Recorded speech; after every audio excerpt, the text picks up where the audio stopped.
Napakaganda po ng inanda ng Diyos sa atin, kaya nawa po, huwag kang matutulog. Alam niyo po, may tatlong, yung mga nasa likod, ng mga nakaupo, pag ako umupo sa likod, ibig sabihin gusto kong mag-obserba. Kapag nasa gitna kasi wala ng pwesto. Pag nasa harap, ibig sabihin gutom yan, uhaw yan. Alam niyo na sa pag-uusapan ngayon, napakahalaga sapagkat sa pagpunta natin sa gawain, nawa, hindi ka napunta para busog, dahil ka ay busog na. Narito ka kasi babaguhin ka ng Diyos, gagamitin ka ng Diyos. Amen? Meron pa rito mga gustong magpagamit sa Diyos? Amen! Praise the Lord. At alam niyo, pag sinabi natin ang Holy Spirit ay magiging active, alive, at very mararanasan natin ang pagkilos niya. This is one of the best experience na mararanasan habang nabubuhay ka sa mundong ito. So number one, sabi rito ng Panginoon sa ating pong narinig kanina, "My sheep hear my voice, and I know them, and they follow me. I give them eternal life, and they will never perish, and no one will snatch them out of my hand." Kapag nakaupo ka rito ngayon, huwag na huwag kang papayag na habang nandito ka pa, nananakawan ka na. Amen. First thing na sinabi ni Jesus dito, and this is what you should always remember, na huwag niyong kalilimutan. Number one, because ang title nito is Jesus and Me. Ikaw at si Jesus. Dapat pag naparito ka, ikaw lang at si Jesus. So, number one na makukuha mo rito sa sinabi ni Jesus is, you hear Yeshua. Or you hear Jesus. Amen? Sabi dito sa verse 27, "My sheep hear my voice." Naririnig ang kanyang tinig. Kahit sa gitna ng kaguluhan, sa gitna ng katahimikan, naririnig mo ba ang Diyos o naririnig mo lang ang iyong sarili? Paano tayo makakarinig ng mabuti? You can hear better when you are closer. Amen? Kapag close ka sa Panginoon, mas maririnig mo siya. When you can hear better when you are quiet. Hindi ka makakarinig sa sinasabi ng Diyos pag ang iyong isip ay gulong-gulo. Ibig sabihin, napakaingay ng iyong mundo. Ang iyong isipan, pag ikaw ay worried na worried, hindi mo maririnig ang sinasabi ng Panginoong Hesus. At dito, you can hear when you focus when He is speaking. It's impossible to understand anything kapag hindi ka focus. Kapag narito ka at ang purpose mo ay para dumalo lang at wala kang intention to hear Him, it will be waste of time. Pag dumating kang sabog, kaya I pray na nawa God will put you still in peace with Him. Para marinig mo siya. Kasi ang mga tinig na ito, you can hear this still small voice. Alam niyo kung paano niyo marinig na ang Diyos talaga nangungusap sa inyo? Kasi sasabihin niya, magsisi ka, magbago ka. You can hear this voice, you can hear Jesus when He's telling you to be in the right relationship with God. Kapag sinasabi niya, iwasto mo ang relasyon mo sa Diyos. That is the Word of God. Or magsisi ka at maging wasto ang relasyon mo sa akin. Pero, kapag nakikinig ka lamang at naririnig mo pero ayaw mo pa rin, or sinasabi mo na maintindihan ng Diyos yung aking kahinaan, or maintindihan naman ng Diyos ang aking sitwasyon, pero bahala na si Lord, pero wala kang aksyon na pagbabago. Ibig sabihin, sarili mo lang yun na tinig. Yun yung tinig ng puso mo na deceptive heart. Or, naririnig mo na ayaw mo magbago, ayaw mo pabago sa Diyos. Ito yung tinig mismo ni Satanas. Na sinasabi niya, okay lang yan, maintindihan ka ng Diyos. Ang sinasabi ng Diyos, ang lagi sinisigaw ng Diyos is, lumago ka, manatili ka sa akin, talikdan mong kasalanan, baguhin mo iyong pananaw, pag-iisip, at sumunod sa akin. Yan ang tinig, lagi na maririnig natin na mula sa Diyos. Hindi yung sasabihin ng Diyos, maintindihan kita na okay lang yan, ituloy mo lang yan, huwag kang magbabago, ituloy mo lang yung makasalanan ng pamumuhay. Hindi yan mula sa Diyos. Amen? Ang pagsabi ng repent is, ang ibig sabihin nito is magbago ng iyong isipan, magbago ng iyong lifestyle toward and receive God's mercies. Ibig sabihin po ng pagsisisi ay talagang tatalikuran mo ang kasalanan. It's not a 360 degrees but a 180 degrees turn. Alam niyo po ba kung bakit sa huling araw ito? Take this and let this sink in and make it very personal. Sa huling araw, nakaprophesy na maraming tatalikod sa pananampalataya. The question is, why? Bakit maraming tatalikod? Marami kasi ngayon sa pangangaral ang naririnig nila ay hindi na mismong aral ng Panginoon, kundi yung aral ng sikat na mga ngaral. Yung mga commentaries, yung mga interpretations ng mga sikat at tanyag ng mga ngaral, yun na ang pinapangaral, hindi na mismo ang utos ng Panginoong Jesus. Balitang-balitang ngayon, yung sikat na nangyari sa sitwasyon ng isang grupo na mas ang kanilang loyalty ay nasa pinuno at sa founder ng grupo, wala na sa Panginoong Jesus. Kasi mas pinakinggan nila yung aral ng taong ito kaysa sa tinig mismo ng Panginoong Jesus. Kaya sinabi ng Diyos is very clear, my sheep hear my voice. Hindi tinig ng ibang tao, hindi tinig ng sino mang tanyag ng mga ngaral, hindi tinig ng isang pinakamalaking relihiyon, kundi ang tinig mismo ng Panginoong Jesus. Kaninong tinig ang inyong naririnig? Akala nyo sa aking tinig yan, hindi aking tinig yan. Sabi ni Jesus, if you really hear me, you will follow me, you will repent.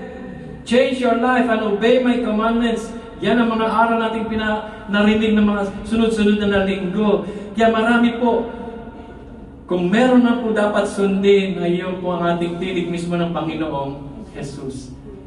Maraming nagbabasa ng mga sikat at mga tanyag na libro, kaya sila maliligaw sapagkat hindi na yun yung salita ng Panginoong Jesus. Malinaw ang sinabi ng Diyos, my sheep hear my voice.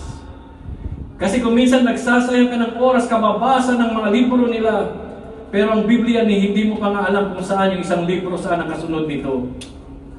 They know more about these people than they know more about Jesus Christ. Amen.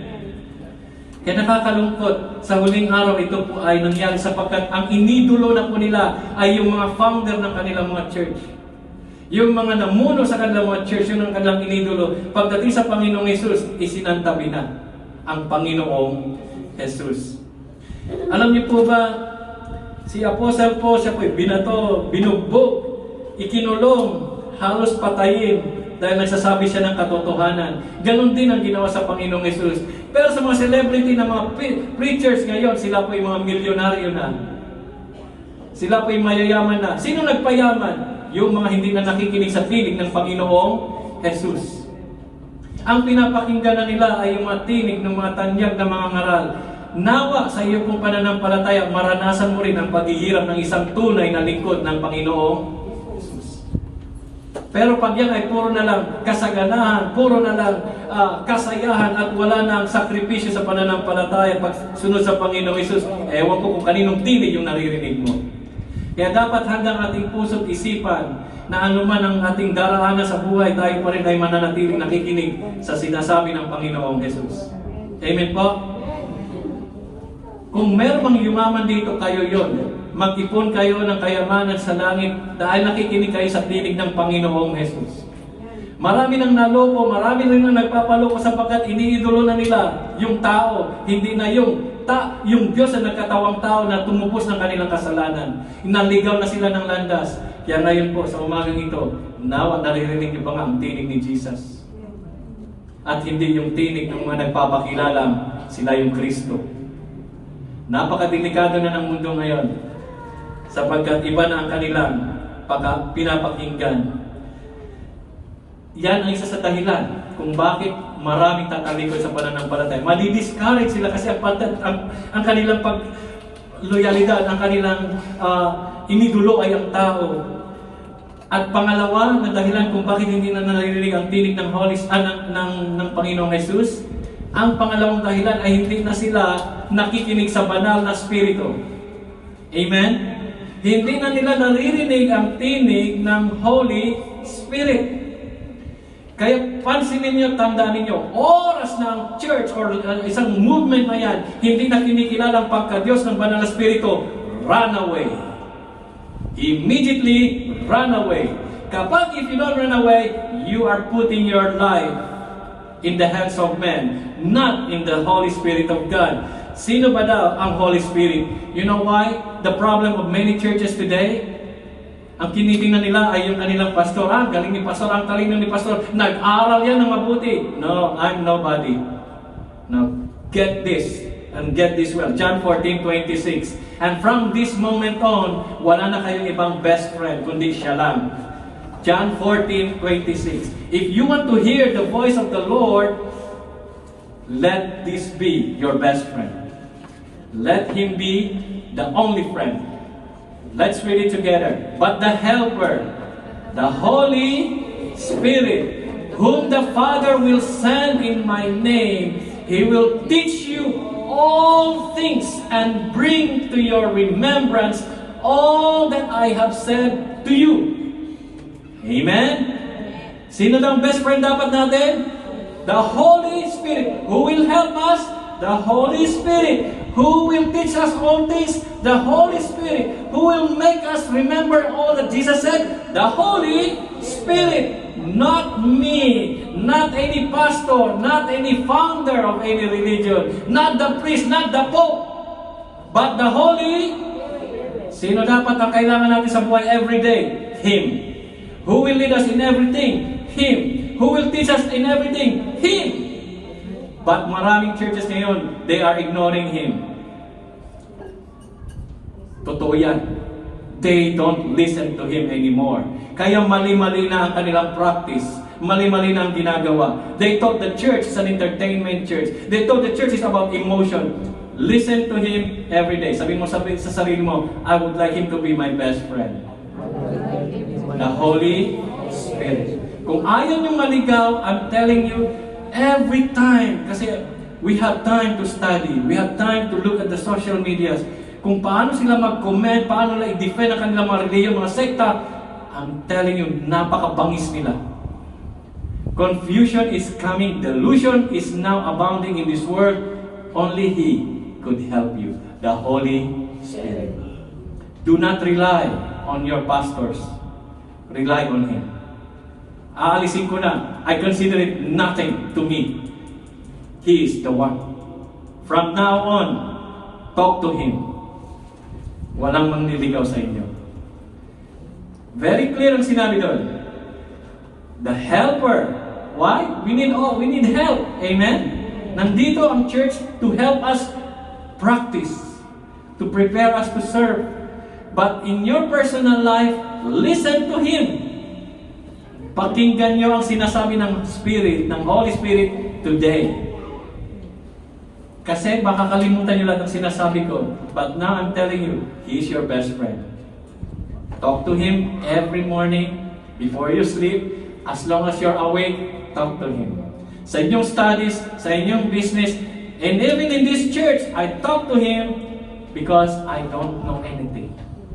I am nobody. I am nothing. Kami ay mga servants lang. We are here to tell you what He wants us to tell you. He is the boss. He is in charge. The Holy Spirit is in charge. Sino pinadala ng Ama sa pamamagitan ng anak? Siya. And who are we? We are nobody. We are just the visible body for Him to use. Naisulat na po lahat. The scripture is already given. Huwag po kayong tamarin magbasa ng Biblia. Huwag niyo ipangalagdakan na kasi sabi ni ganito, sabi ni ganyan. No, mas maganda, ito ang sinasabi ng Diyos, nasusulat. Kasi si Satanas, alam din niya nasusulat, kaya lang wala siya niyan. Siya ay masamang espiritu, ito ang banal na espiritu. Siya ang binigay ng Diyos para, sabihin mo sa sarili mo, sa akin. Personal po, binigay yan. Hindi yan binigay para sa pastor lamang. Binigay yan sa bawat humihinga na nakaupo. Are you still here? Yes. Are you still hearing? Naririnig niyo ba yung mabuti? Listen to Him. Even in Revelation, Jesus said, listen to what the Spirit is telling the churches. Makinig kayong mabuti sa Kanya. He is the only real teacher. He is the only real comforter. Listen to Him. Kasi kung minsan pag-aasa kayo sa talino ng pastor, sabi ko sa inyo, it won't be enough. But He is more than enough. Inaawit natin siya. His song is so good, but the best thing is when He is really moving in our life. Then supernatural change. Kasi huwag na natin sabihin na, hindi ko maintindihan ang mga nasusulat. He's there. Maliban na hindi ka pa talaga na born again at hindi mo pa siya tinanggap. The Father, Jesus prayed, send the Holy Spirit to everyone who believes. And how it starts? By repenting and being baptized. Kaya hindi ka magbabago, hindi mo kayang baguhin sarili mo. Dagdagan pa ng maraming kulto. Maraming bulang propeta, maraming maling aral. But this verse is so crystal clear. It's telling that He will teach you all things. He did not say some of the things. He said all. Do you hear Him? Naririnig niyo ba ang sinasabi ng Panginoon? This is the very words of Jesus. Si Jesus ang may sabi niya. The Helper, the Holy Spirit, whom the Father will send, in whose name? In Jesus' name, He will teach you, me, everyone here, all things. And not only that, alam niya meron tayong mga amnesia disease. He will make you remember everything that Jesus have said. Kaya hindi pwedeng mawala ang sinabi ni Jesus. That as you listen, believe, whatever is troubling you, you will be set free. The words of God can cleanse you. The words of Jesus can heal you. The word of Jesus can transform you. Amen. Listen to Him. Kaya sa huling araw, don't blame anybody. Don't say that the church did not teach. That's your teacher right there. The Holy Spirit. You have to talk to Him 24/7, 365, 1/4. Talk to Him every moment you breathe. When you sleep, praise the Lord. At least, nakausap mo siya. He is the teacher. You don't know what to do? Ask Him. You don't know what to say? Ask Him. You don't understand? Ask Him. Nandito lang kami to assist you. We are not the Holy Spirit. Amen? He is God. That's the problem of many churches today. Ini-ignore na siya. Kaya nga maraming mas panatiko sa kanilang mga iniidolong mga pastor. Hindi na ang Panginoong Jesus. Kanina ba tayo magtitiwala? Saan ba tayo dinadala ng Holy Spirit? Lagi nating tandaan, mas maniniwala ako sa Diyos na nagkatawang tao, napako sa cross at muling nabuhay at pumaroon sa langit, umupo sa trono, nasa kanan ng Ama. Yun ang aking Diyos. Tanungin mo ang kulto, sino ang Diyos nila? They don't know who their God is. Who is our God? Our God is the God of Abraham, the God of Isaac, and the God of Jacob. Ang Diyos ng mga Muslim, hindi yan pareho sa Diyos ng mga born-again, spirit-filled. Because their God is only God of Abraham. Our God is the God of Abraham, Isaac, and Jacob. That is our God. Amen. Amen. And our God, and who is leading us today, who's leading the church today, it's not the pastor, it's the Holy Spirit. Not me. He is the boss. That's crystal clear. That everything we do, we are here because they put us here to tell you that. But He is boss in your life. You are not the boss. The more na ikaw nagbo-boss and He's not moving, that's called, alam niyo ba ang structure ng templo noon? There is the court, the inner court, and the Holy of Holies. Yung pagkataon mo, there is the body, there is the soul, and there is a place called the place of the Spirit. Body, soul, and Spirit. At ang pinakagitna ay ang Spirit. Diyan naglalaban yan. Your human spirit and the Holy Spirit. Oras sa tinanggap mo si Kristo, mananan ang Holy Spirit sa iyo in that very part of your life. The center of your being. I'm sorry, center of humanity. Center of your being. Body, soul, and spirit. Kung minsan ang nagdidesisyon ay ang human spirit, ikaw yun.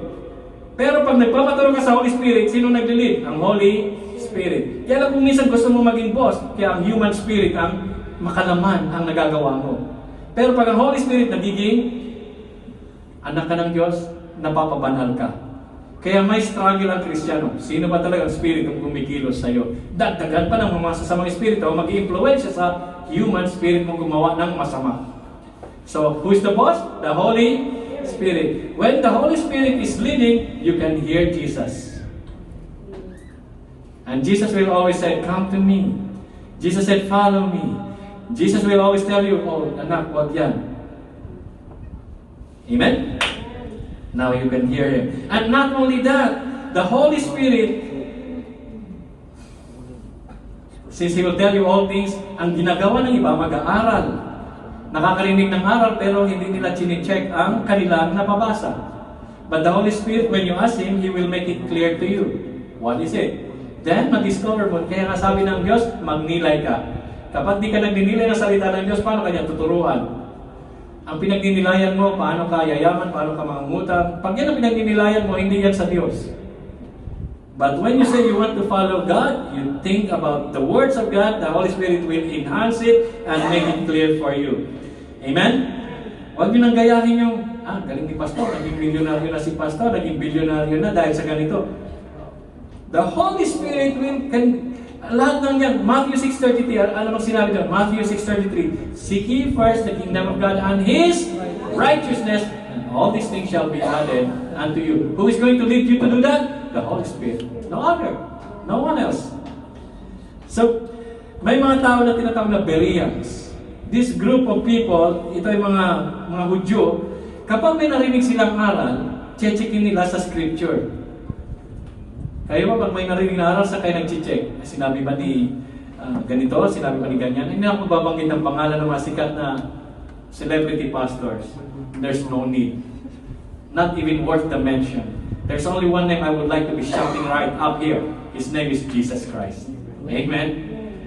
Kaya, check-in ninyo mabuti, but when you check it, maging katulad kayo ng mga Bereans. The Bereans, kapag may narinig na mga nagseseminar o mga nangangaral, checkin nilang kanilang scripture. But, is it enough? No. The Holy Spirit will have to make sure that said, yes. Kaya nga sinabi, test every spirit.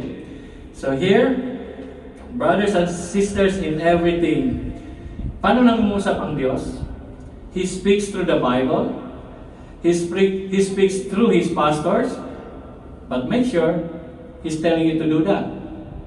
Huwag lang ay si pastor ganito. Kaya nga nasisira ang pangalang pastor ngayon dahil sa isang hindi pali na. Nangungusap ang Diyos, ginagamit din yung mga puspos sa Espiritu, sa banal na Espiritu ng mga kapatiran. Even you yourself. Pwede kang gamitin ng Diyos para marinig niya yung sinasabi ni Kristo sa Kanya. Amen? And in almost everything in our situation, if you ask the Holy Spirit what's going on, He will teach you that, kaya nga ganyan kasi ito yung plano ng Diyos. He can speak through the creation. So, huwag niyo sabihin na hindi niyo pa maririnig ngayon ang tinig ng Diyos. I just told you the secret of how to hear Him. It's only the Holy Spirit. At sabi ni Jesus dito, now that you hear Him, ito yung maganda pag naririnig niyo si Jesus, if you hear the voice of Jesus, it means, ano yun? Kilala ka niya. He knows you. Sabi ni Jesus dito, my sheep hear my voice, and I know them. Do you know Jesus? How much do you know about Jesus? So when you keep listening to Him, makikilala niyo siya at kilala niya na ikaw ay kanyang, ikaw ay talagang tagasunod niya. Ikaw ay anak niya. Pero kung hindi mo pa siya kilala, malaking problema. Kung ang kilala mo ay tanyag na tao, it means hindi si Jesus yung sinusundan mo.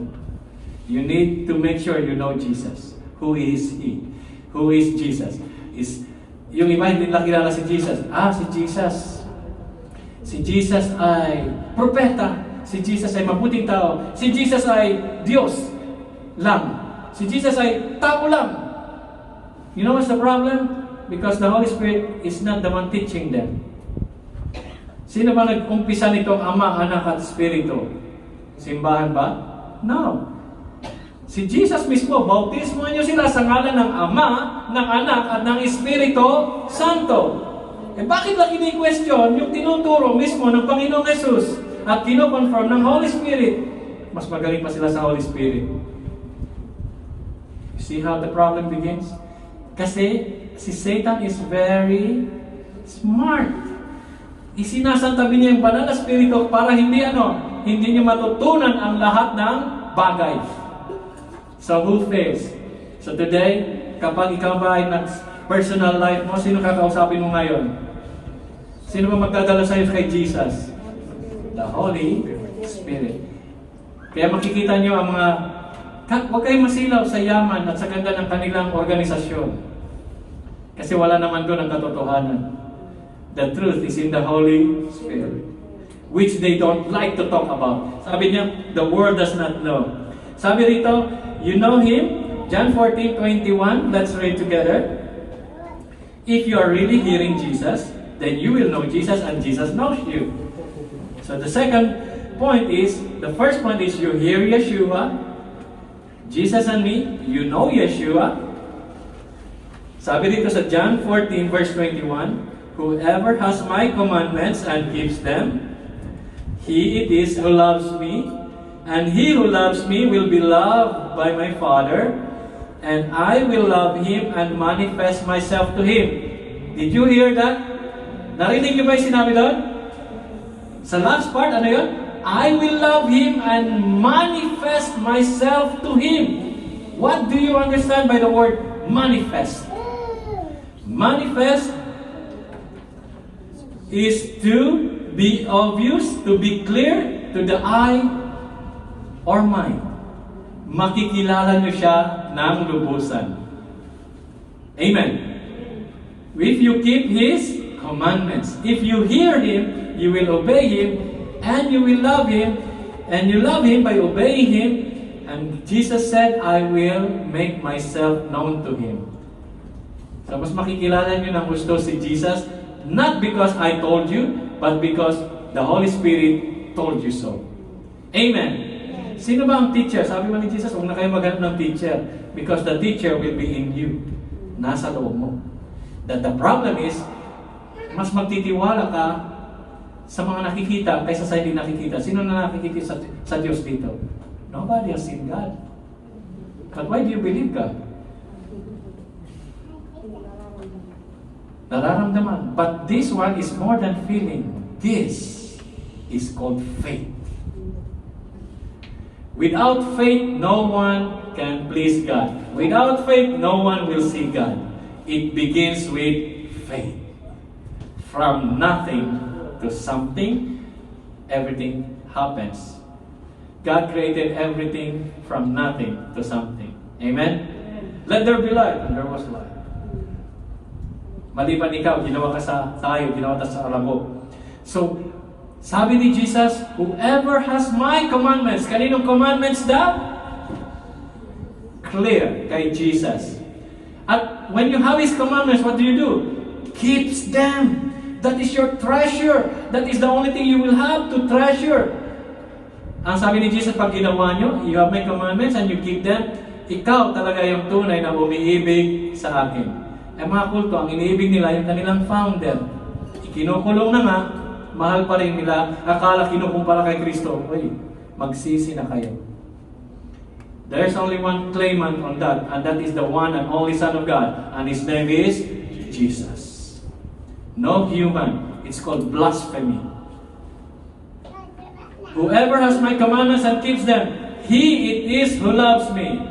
Now, do you know how to love Jesus now? Naririnig niyo na ba sinasabi niya?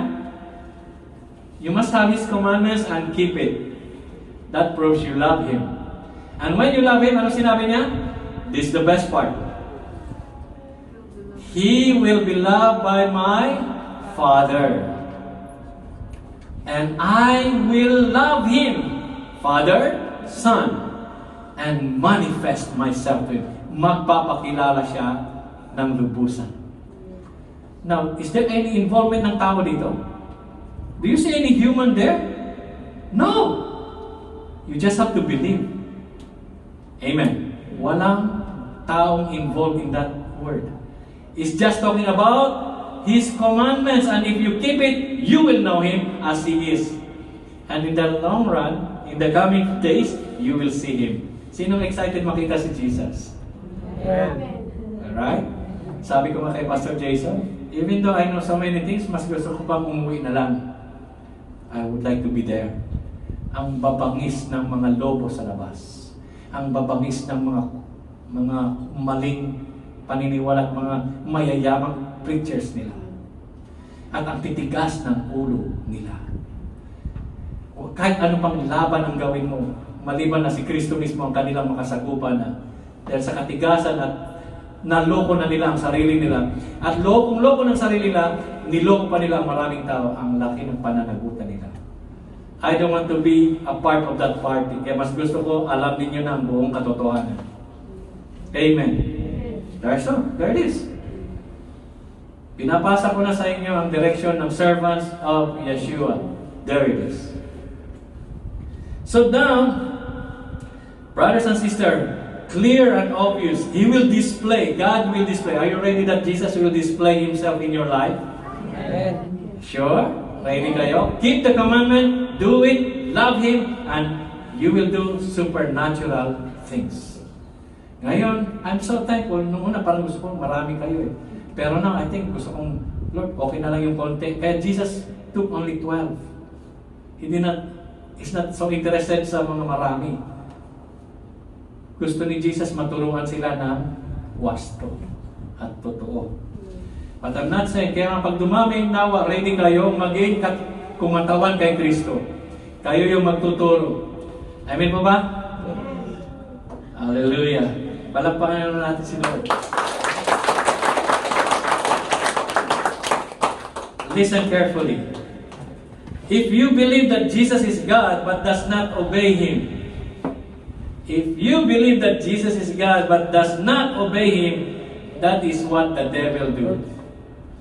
Naintindihan niyo ba yun? Naniniwala ka sa Diyos, nakikinig ka sa salita niya pero hindi mo isinasagawa. Ganun na ganun ang gawain ni Satanas.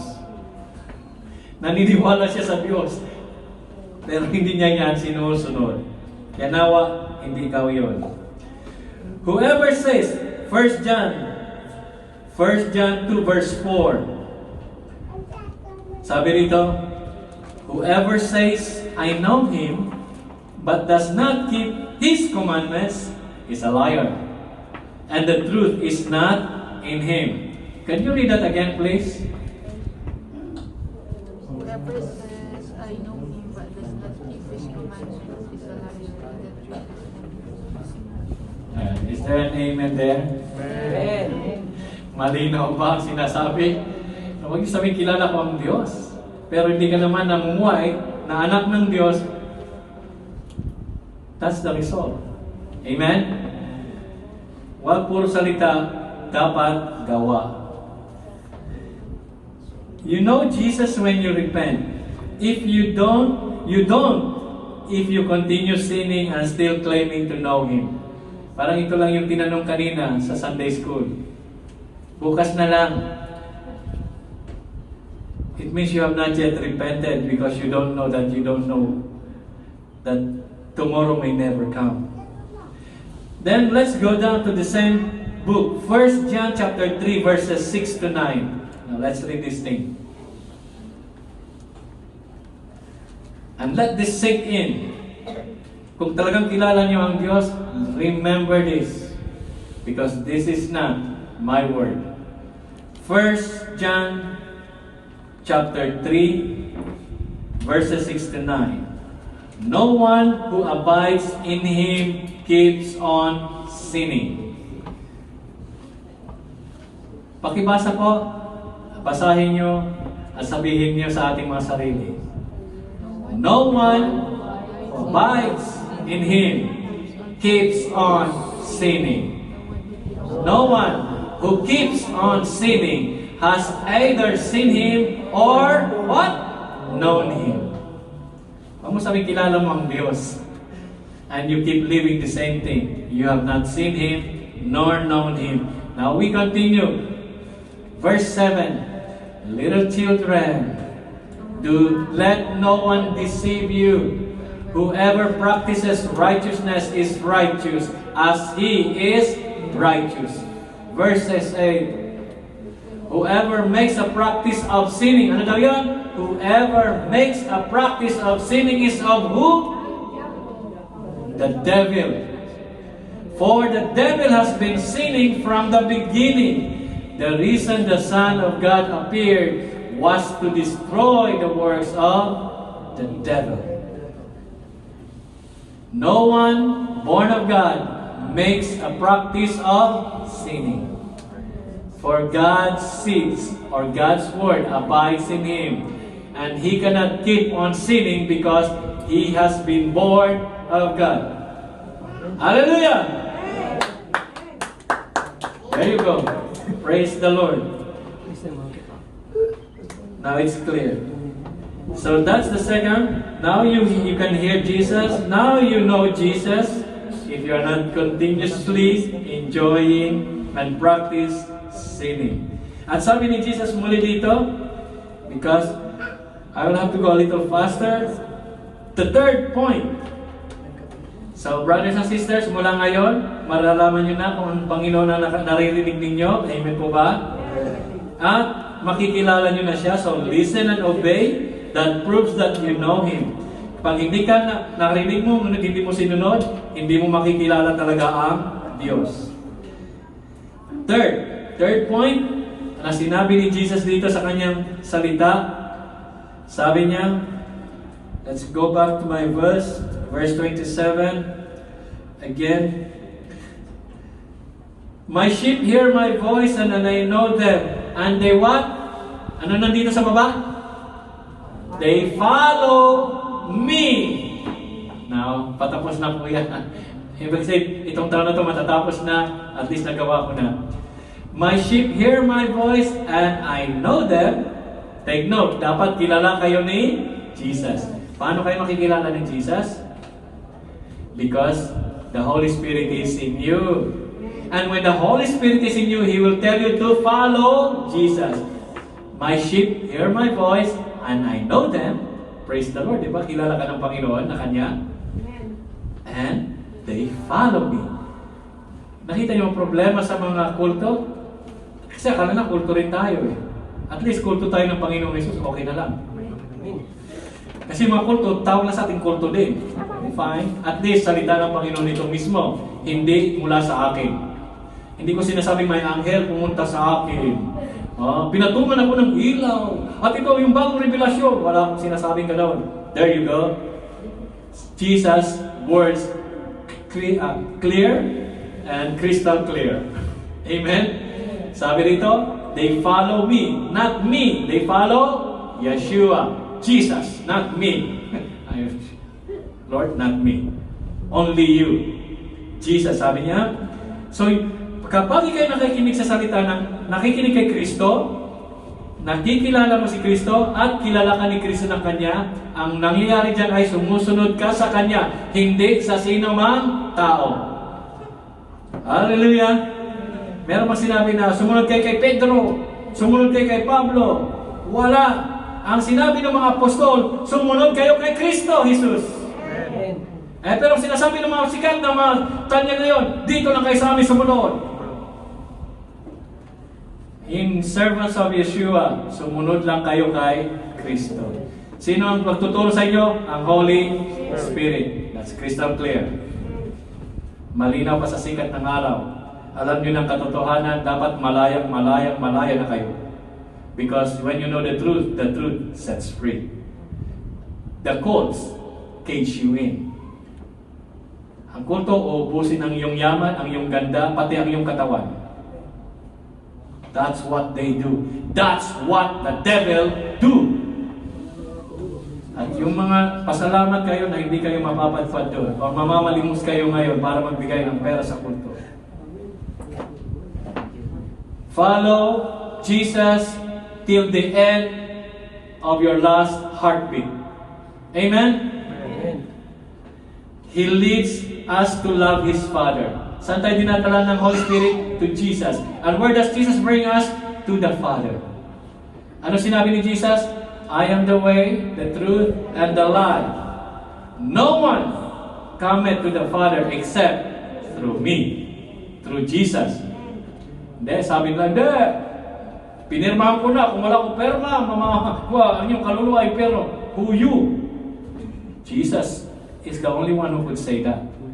He was the one who died and who rose again from the dead. I'm so sad. Marami pa rin talagang nauto. Because they are not looking for Jesus. They are looking for belongingness. You must belong to Christ, Jesus Himself. Amen? There's no human involved here. It's only spiritual. Kaya nga, you must be born again. So what are we doing? We are gathering so that we could talk about Him, because where 2 or 3 gathered in His name, there He is. This is the fellowship. Training you for service. The church does not exist para alipinin kayo. We are here to conquer the world. Amen. We are here to influence the world. Are we amen to that? Amen. We are here to be the ambassadors of Jesus Christ, not ambassadors of our local church. Amen. Kaya maraming naliligaw because they are so loyal to their church, not loyal to the head of the church. Who is the head of the church? Jesus Christ. Pero saan ba kayo loyal? Dapat your loyalty should be on the head. Because when you're loyal, we have one spirit. Because I am only loyal to one master. And that master is named as Yeshua. And you should be the same. Follow Him as I follow Him. Amen? Amen ba doon? Sabi ulit ng John 14:21, let's go back to that verse and let that really sink in and cleanse us from all our desires of this world. Whoever has my commandments and keeps them, he it is who loves me. And he who loves me will be loved by my Father, and I will love him and manifest myself to him. Amen? Saan ka ba dinadala ng iyong kinabibilangan? Saan ka dinadala ng iyong mga kaibigan? Saan ka dinadala ng iyong mga desisyon sa buhay? Saan ka dinadala ng iyong personal na pag-iisip? Always ask this. Sikat ito. What would Jesus do? Amen. And anything you do, what would Jesus do? Kaya nga pag ako'y dumarating sa mga crossroads, sinasabi ko lagi, oh, Holy Spirit, hindi ko na alam ang aking gagawin, hindi ko na alam ang aking sasabihin. Hindi ko alam kung paano sila hawakan. Ikaw naman ang boss. Ako lang ang iyong microphone. Hindi ko na irere-echo ang sikat na tao. They are not worth it. Ipangangalandakan ko na lang ang kataas-taasang pangalan na sa inyong ipagmamalaki pagdating ng araw at pasasalamatan. We are not even worth it. But thank be to God na awa ang Diyos sa atin.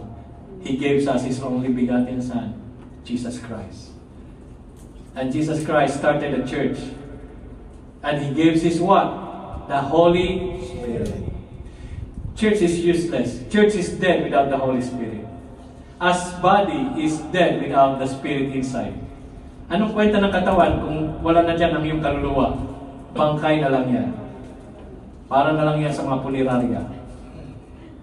At kakainin ng mga ubo. Babalik siya sa alikabok, sa lupa. Ganon din ang church. Kapag walang Holy Spirit sa atin, nag-iingay lang tayo. But today, it's a different day, brothers and sisters. The only thing that could help us in every part and aspect if we follow Christ is the Holy Spirit. So now, we have a new best friend. To bring us to Jesus. Para magawa natin yung gusto ni Jesus, we need the Holy Spirit. In everything. Hindi mo mababago kahit sinong tao. But pray na siya ay magsisi at tanggapin niya ang kaligtasan ni Kristo, and the Holy Spirit will start to come in and move. Amen po ba? So now you have the greatest key in your life. Kaya na sinabi sa Scripture, greater is He that is in me than he that is in the world. Alam niyo ba na there's a spiritual war going on kahit nung mga time na yon? The war is going on. It's a spiritual war, not a physical war. And you need the Holy Spirit to win this war. Kasi si Jesus victorious na, gusto niya maling mananagumpay ka din. Gusto ba nating laging talunan o mananagumpay? Amen. Kaya we can do all things through Christ who strengthens us. And that is the presence of the Holy Spirit in our lives, Jesus in our lives. Kasi yan ang inyong tema sa coming year, coming soon. I'll tell that later. Now, John 14 verses 2 to 6. Saan niya tayo ililid? When we follow Christ, when we follow the words and teachings of Jesus Christ, and we let the Holy Spirit teach us everything. John 14 verses 2 to 6. In my Father's house are many rooms. If it were not so, would I have told you that I go to prepare a place for you? Para kanino daw yun? O, hindi ka ba excited? Na naghahanda na si Lord ng para sa'yo, hindi subdivision, ginawa sa palayan, kinanda na ng Diyos, at ang door na po doon hindi diamante. Pero ang alam ko, yung kanto doon, ginto. Yung kalsada doon, ginto. Purong ginto. Kasi yun ang sinabi ng Diyos. And dito ka dadali ng Holy Spirit. And if I go, sabi ni Jesus, and prepare a place for you, I will come again and will take you to myself, and where I am, you may be also. Wow! Then verse 4. And you know the way to where I am going. Ano, sasakay ba tayo ng spaceship? Susundin ba tayo ng alien? No! Sabi ni Thomas, Lord, we do not know where you're going. How can we know the way?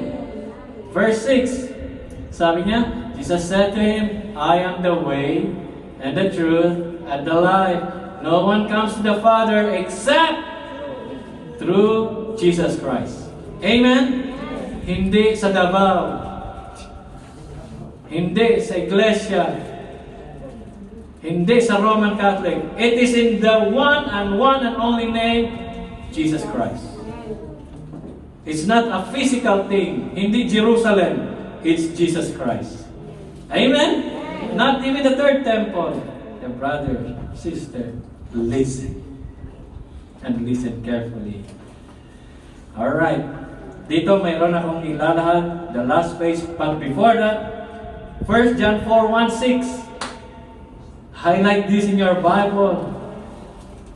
1 John chapter 4 verses 1-6. Basahin nyo ito pag uwi nyo. Namnamin yung mabuti. Don't tell me na maliligaw ka at malilito pa ng mga manluloko sa mundo. Sabi rito, Beloved, do not believe every spirit. Ano daw yan? Do not believe every spirit. Hold. Pause. Kapag may narinig kayo ng aligunggong ng mga sikat na mga ngaral at inimbita kayo, anong gagawin nyo? Test the spirits to see whether they are from God. Amen? Kaya mamaya, hype na hype kayo, no? Naku, ganda ng tugtugan, ang ganda ng sayawan, nag-iyakan, nagtutumbahan, naggagapangan na. Ikaw naman, nandito talaga ang Diyos. No! Read carefully. Test the Spirit. Amen? Alam niyo ba na magaling si Satanas gumawa din ng himala? Marunong siya noon. At sa huling araw, maraming maliligaw dahil sa mga umiyak na bato. Pero ang puso mo, bato pa rin. Test every spirit. Ano yung sinabi ko para malaman ninyo na matest ang spirit? Ang tinig ng Panginoon, magsasabi niya, magsisikay sa iyong kasalanan, itago mo ang aking mga utos, sundin mo ito. Hindi yung mga pasayaw-sayaw, patumba-tumba, kung ano nang pinaggagawa, na nakikita nyo na very sensational, at ikaw naman, nandun lang, ang tagal-tagal mo nang naririnig yung tinig ni Lord, hindi mo pala siya naririnig. From today on, servants of Yeshua, kapag naligaw ka after this, I will surely call you. Amen? Uy, hindi mo ata naintindihan. You did not hear the spirits talking to you. Beloved, do not believe every spirit, but test the spirits to see whether they are from God. Ibig sabihin, maraming spirits. For many false prophets have gone into the world. Ayan, alam nyo na ha. Sabihin niyo pala, verse 2. By this you know the Spirit of God. Ito daw, sabi ni John. Every spirit that confesses that Jesus Christ has come in the flesh is from God. Now, let me clear that. Naintindihan niyo ba yan? Si Jesus daw ay Diyos na nagkatawang tao. Ang sino man na hindi nangangaral niyan ay hindi mula sa Diyos. Malinaw? Kapag si Jesus ay sinasabing Diyos lang at hindi nagkatawang tao, hindi yan sa Diyos. Kapag si Jesus ay sinasabing siya ay tao lang at hindi siya Diyos, hindi yan sa Diyos. Malinaw na ba? Kapag ang Holy Spirit sinasabi lang hindi Diyos yan, alam nyo na, hindi yan ang banal na Espiritu. We believe in the Father, the Son, and the Holy Spirit. Sinong in charge sa church ngayon? The Holy Spirit. Eh kung hindi siya Diyos, bakit siya in charge? At kung wala si Holy Spirit, matalaman pa natin ang katotohanan? Hindi. Very clear. Now, you know how to test the Spirit. Now, verse 3.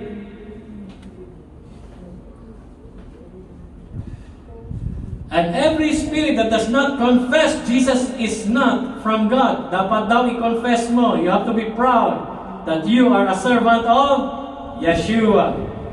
Pangalan ba ng church yan? Hindi ang pangalan ng church. Ikaw yan. Ikaw ay lingkod ni Yeshua. And every spirit that does not confess Jesus is not from God. This is the spirit of the Antichrist. Ang spirit ng Antichrist ay hindi kinikilala ang pagka-Diyos at pagkatao ng Panginoong Jesus. At ang spirito ng Antichrist, hindi kinikilala ang banal na spirito. Which you heard was coming and now is in the world already. Nandiyan na raw yan. Kailan sinulat ni John yan? Thousands of years ago. Verse 4. Excuse me. Little children, you are from God. Amen. May amen ba doon? Amen. Amen. Little children, you are from God and have overcome them. Amen. Amen. Amen. For he who is in you is greater than he who is in the world. Sino tinutukoy doon? Sino yung greater that is in you? The Holy Spirit. There we go. Pasabi lang doon, wala naman sinabi ng Holy Spirit ay Diyos. No. Greater is he that is in me than he who is in the world. Verse 5. They are from the world, therefore they speak from the world, and the world listens to them. Kaya mga ko ito naliligaw kasi they listen to the world, not from the holy word of God, the Holy Spirit. Let's go to last verse 6. We are from God. Amen? Are you from God? Eh, palakpakan nyo if you are from God. Paano ba Dinideclare ni John that we are from God. Whoever knows God, basa, listens to us. Whoever is not from God does not listen to us. By this we know the spirit of truth and the spirit of error. Sino daw yun? If you have the Holy Spirit and you're just telling what Jesus said, God is in you, and you are from God. Amen?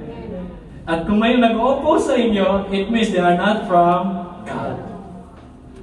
I mean, ginawa ko sa Taiwan ito, I was a pain in their, whatever they call it. Sinasabi ko, sinabi ni Jesus, galit sila sa akin. I know the Spirit inside. Amen. When you are just telling Jesus what Jesus said, and they are against it, you know anong spirito nandun. You already know.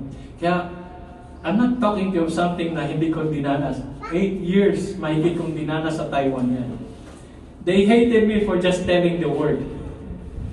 Sabi lang, magulo daw akong tao. Now, here we go. Let's go back to our verse because dito na tayo magtatapos and we're gonna go fast. John chapter 10 verse 28. Ano yun nandun? Napakaganda nun eh. Kasi itong susunod, this will really shake something. It will shake so many things. Sabi ni Jesus dito sa verse 28 ng chapter 10 ng John, I give them eternal life. Amen. You like eternal life, right? Kaya dapat follow His commandments, keeps it, and keep following Christ. You get eternal life because He's gonna give it. They will never perish. Praise the Lord. And no one will snatch them out of my hand. Ano daw yun? Hawak ka ng Panginoon, walang makakaagaw niyan. Wow, tuwang-tuwa ang mga once saved, always saved. Now, here's the shaking. Sabi ni Jesus, walang makakaagaw sa inyo kapag hawak niya kayo. Paano pag hindi ka na nakikinig sa Kanya? Paano kapag hindi mo na siya kinikilala? Paano kapag hindi ka na sumusunod? Anong gagawin ni Jesus? Sa tingin mo, hawakan ka pa rin niya? Now, let's go. Now, wake up. Kaya may break eh. Now, let's open Revelation chapter 3, verse 16 to 18. Ayaw mo na makinig. Hindi mo na siya naririnig. Hindi mo na kinikilala si Jesus. Gusto mo na tumalikod talaga. At ayaw mo nang sumunod sa Kanya. John 3 verse 16. Ano sabi mo? Let's read together. So, because you are lukewarm and neither hot nor cold, ano sabi ni Jesus? I will spit you out of my mouth. Isusuka kita. Kaya huwag niyo sabihin na hindi siya naging kaparte ni Jesus.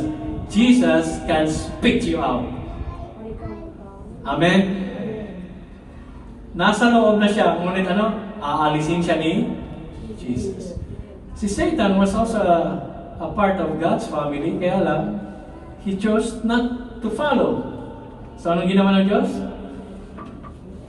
Pinalay siya. And then verse 17, ano pa sinabi dito? For you say, listen carefully and read carefully. For you say, I am rich, I have prospered, I need nothing, not realizing that you are wretched, you are pitiable, poor, blind, naked. Alam niyo sino nagsabi niyan? It's one of the church in the 7 churches named Sardis. It is the church, the first church na nirebuke ng Panginoong Jesus. Sinabi ng Diyos, makinig kayo sa Espiritu. Listen to what the Spirit says to the churches. And don't tell me na may nagturo si Jesus na forever saved. He said, whoever is in my hand, no one can snatch. Amen. But Jesus can spit you out. Hallelujah. Nandun ka na, kaya lang, ano sinabi mo? Mayaman na ako, hindi ko na kailangan yan. Ibig sabihin, hindi mo na kailangan makinig sa Kanya, hindi ka na sumusunod sa Kanya. You turn your back. And Jesus said what? I will spit you out, for you were neither hot nor cold. This is the first rebuke in one of the churches in Revelation. No intellectual interpretation needed. Jesus said, I will spit you out. And look at how many Christians are saying Christians and living like that. Ilan ang mga tao na namumuhay sa ganong pamumuhay in our time. And they said, I know God. I'm born again too. There you go. Now let's go down to verse 18. Ano sinabi na naman doon ng Panginoong Jesus? I counsel you to buy from me gold refined by fire so that you may be rich, and white garments so that you may clothe yourself, and the shame of your nakedness may not be seen, and salve to anoint your eyes so that you may see. Ibig sabihin, magpapuspos ka sa banal na Espiritu Santo. Do you remember the 10 virgins, 5 wise, 5 foolish in Matthew 25? Ang 10 birhen, that's what happened. That's exactly what happened. May lampara naman kami. Wala lang eh. Dumating si Kristo. Buksan mo kami. Hindi na sila pinapasok. Anong sabi ni Jesus? Hindi ko kayo kilala. There.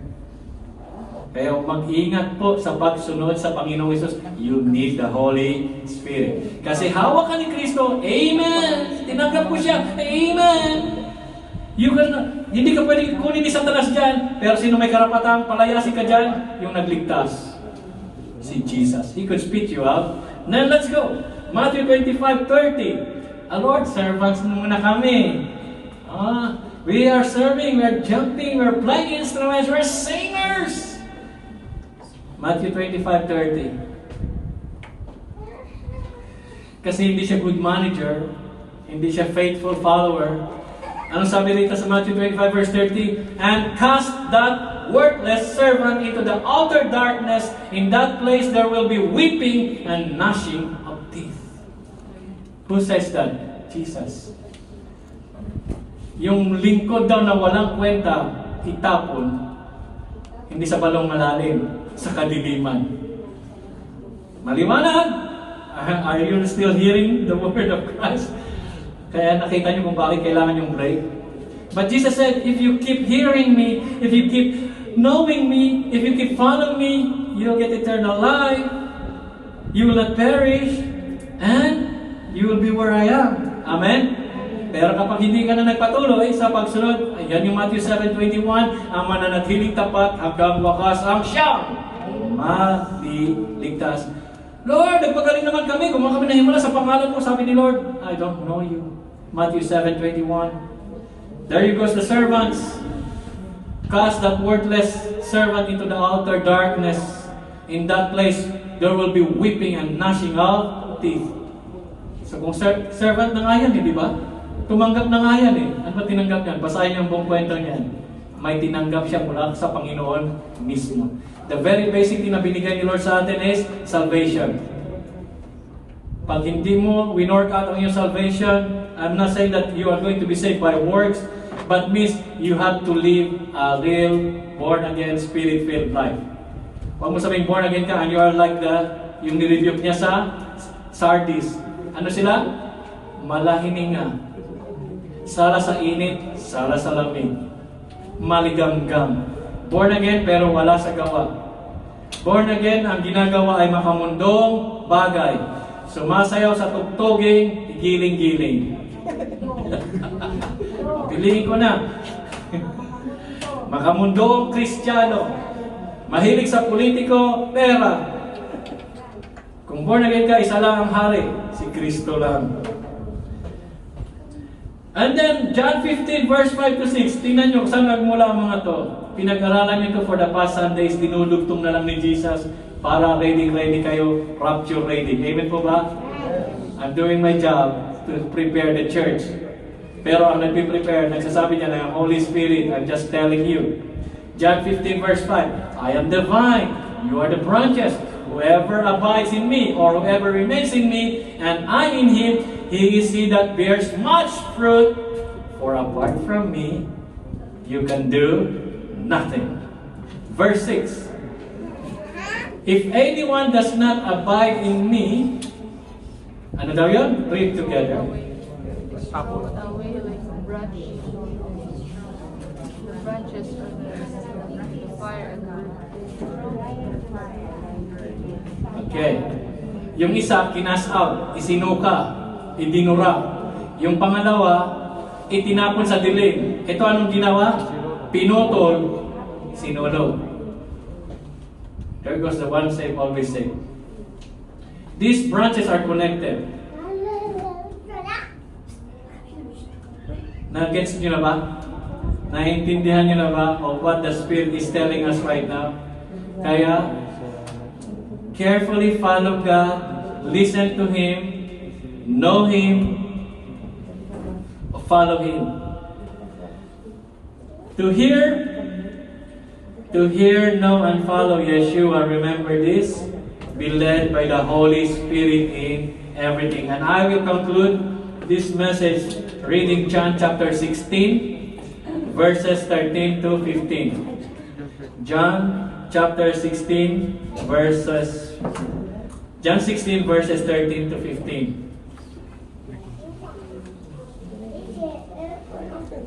Okay. This is it. Listen and understand. When the Spirit of truth comes, He will guide you into all the truth. Amen?